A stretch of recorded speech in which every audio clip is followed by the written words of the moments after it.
We are Group 10 and we are the creators behind Nightmare of Moonlight.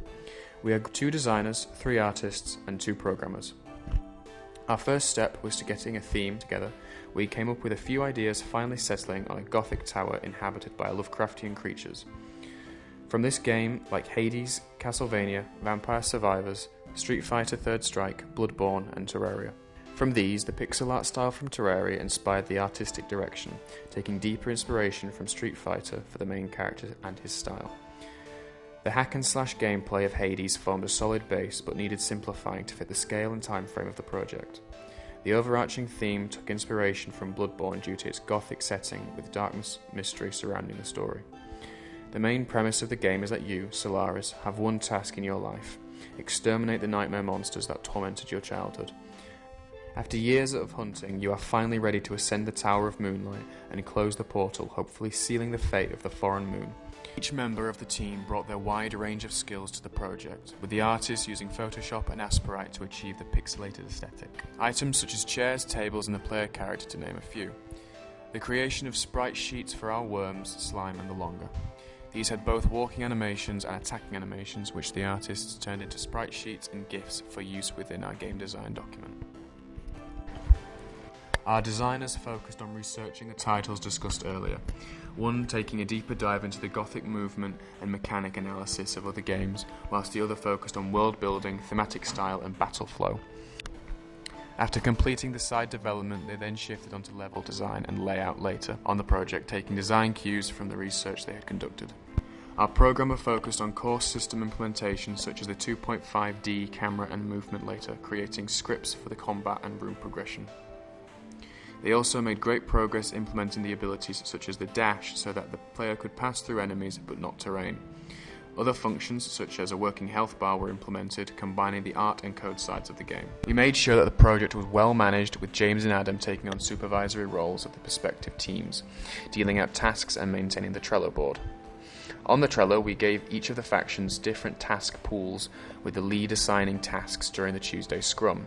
Most tasks were given deadlines such as 3 days to complete the basic furniture for the levels.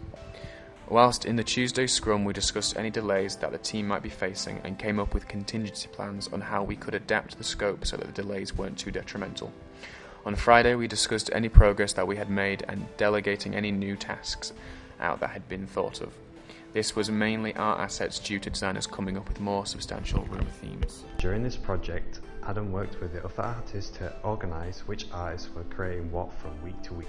Adam started the project working on the concept art, coming up with ideas for the main player character and a potential boss with the ability to transform. From these concepts, he worked on finalising a player character, bringing them into the pixel art aesthetic and creating sprite sheets for player animations. Furthermore, Adam worked on some art to get an understanding of themes. This went on to be unused for the menu screen and game skybox. During the project, Florin has worked on the concepts for the weapons and on background items.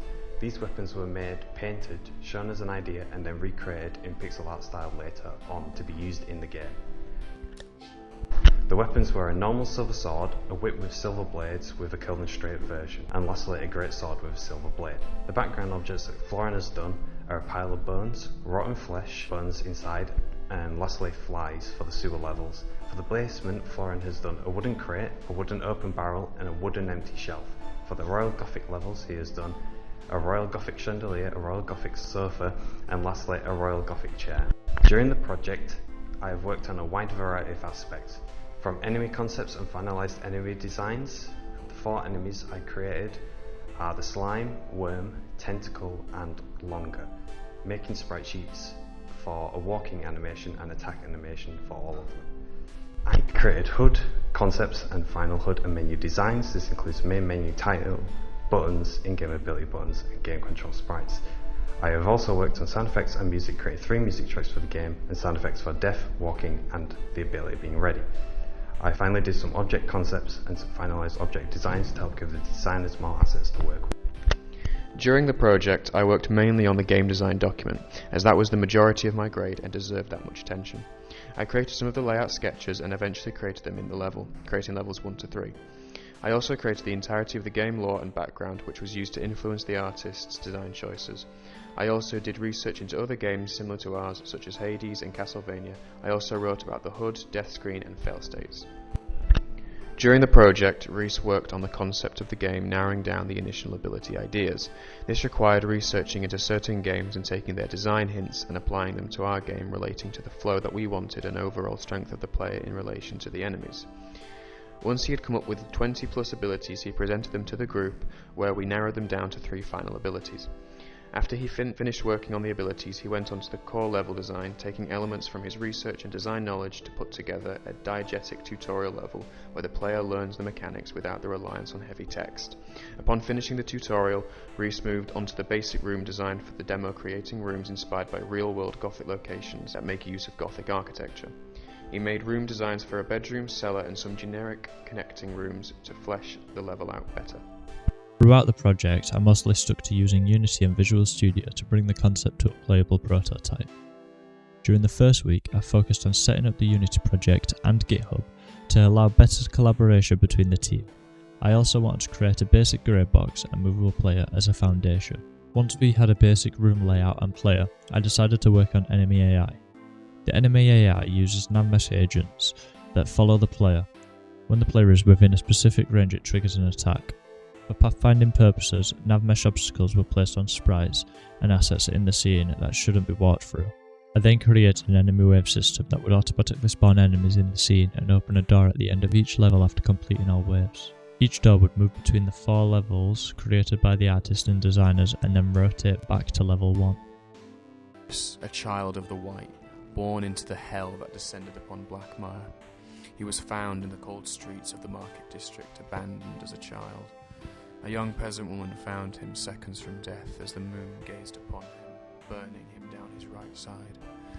He was raised in the pipes of Blackmire, a system of underground sewage streams and catacombs. His surrogate mother taught and raised the boy the best she could. However, like all the people of the city, she knew that her time with her son would be fleeting, as the horde regularly scoured the pipes, and his deformity, due to the conditions of his finding, would limit his life greatly. After years under the yoke of the foreign moon and a childhood living in sewage and squalor, Solaris trained and prepared for his vengeance. He would climb the tower and exterminate everything in his way. He would shut the portal between dimensions and hopefully weaken the foreign moon and kill it.